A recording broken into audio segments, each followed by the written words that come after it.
Hello everyone, good morning. কেমন আছো তোমরা সবাই? আশা করছি ভালো আছো। তো শ্যামদ লাইফস্টাইলে তোমাদেরকে আর একবার ওয়েলকাম আমার নতুন একটা ব্লগে। আর সকাল সকাল রেডি হয়ে বেরিয়ে পড়েছি ঘুরতে। তো কোথায় যাচ্ছি পুরো ভিডিওটা দেখতে থাকো, তাহলেই বুঝতে পারবে। আর এই যে আমাদের গাড়িও কিন্তু এখানে চলে এসছে, আর মা দেখো আমাদের ব্যাগপত্রগুলোকে সব গাড়ির মধ্যে তুলে দিচ্ছে।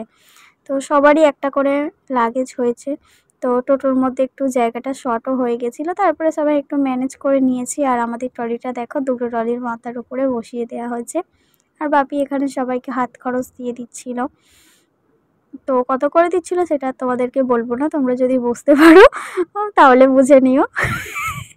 যাই হোক, আমাদের যাত্রা যেন শুভ হয় এই কামনাই সবাই করো। তো যেহেতু ভিডিওটা তো আমি পরেই পোস্ট করছি, তো যাই হোক দেখতে থাকো, সঙ্গে থাকো। এই দেখো উঠে পড়েছি ট্রেনের মধ্যে। আর ট্রেনে উঠে তোমাদের দাদাভাইয়ের শরীর কিন্তু ভীষণ খারাপ হয়ে গেছে, এতটাই খারাপ যে বসতে পারছিল না। আর এই ট্রেনের মধ্যে এতটাই ভিড় হয় যে একটা সিটও কেউ কাউকে ছাড়ে না, আর সেই জায়গায় 3 জনের সিট নিয়ে শুয়ে আছে।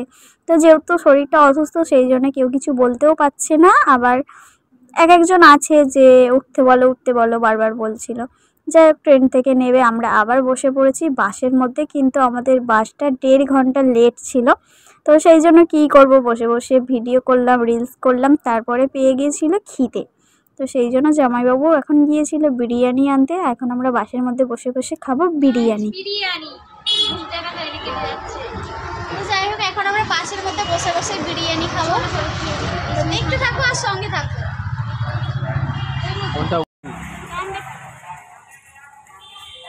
এটাকে করে নি, সেট করে দিয়ে একটু লম্বা করে দাও।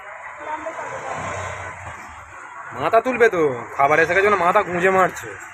বৌদি মাথাটা তুলবে তো। কেউ আমাকে দেবে না, একাই খেয়ে নিবে। তো বাসের মধ্যে খাওয়া দাওয়া করে একটা লম্বা ঘুম দিয়ে দিয়েছিলাম। তারপরে কিন্তু আবার একটা টোটো, একটা অটো করে আমরা এসেছিলাম এই যে খেয়াঘাটে। তো এখন উঠে পড়েছি আমরা খেয়াতে। আর জায়গাটা দেখে মোটামুটি অনেকে বুঝতেই পারছো যে এটা কোথায় হতে পারে।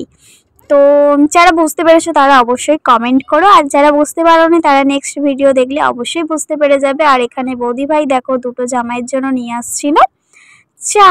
দুটো জামাই মানে আমার জিজু আর আমার হাজবেন্ড। তো যাই হোক, ওরা এখন চা খাচ্ছে আর নদীর ফিল নিচ্ছে। জাস্ট একটা দারুণ ব্যাপার। তো চলো দেখতে থাকো, সঙ্গে থাকো। চলো এবার তোমাদেরকে বলেই দিই আমরা কোথায় এসেছি, আর অপেক্ষা করাবো না। আমরা এসেছি বড় বৌদির বাড়ি সুন্দরবন। তো বড় বৌদির বাড়ি সুন্দরবনের একদম জঙ্গলের ভীষণ কাছে। তো ওখানেই আমরা ঘুরতে এসেছি। আর এই দেখো ওখানে পোজ দিয়ে এখন ছবি তোলা হচ্ছে। আর এমন আয়োজন করেছে মনে হচ্ছে না আমরা দেখাশোনায় এসেছি। তো যাই হোক, দুটো করে কলা, মিষ্টি, পান্তুয়া, লেবু অনেক কিছুই দিয়েছিল, সাথে ছিল লেবু চা। তো এই হচ্ছে আজকের ব্লগ। আজকের ব্লগটা কেমন লাগলে অবশ্যই জানিও। আর যারা আমার চ্যানেলে নতুন তারা অবশ্যই চ্যানেলটা সাবস্ক্রাইব করে নিও। আর যারা আমার চ্যানেলে পুরনো তারা অবশ্যই চ্যানেলে চোখ রাখো, আরও সুন্দর সুন্দর ভিডিও আসতে চলেছে। চলো আজকের ভিডিওটা এই পর্যন্তই, দেখা হবে নেক্সট কোনো ভিডিওতে। টাটা।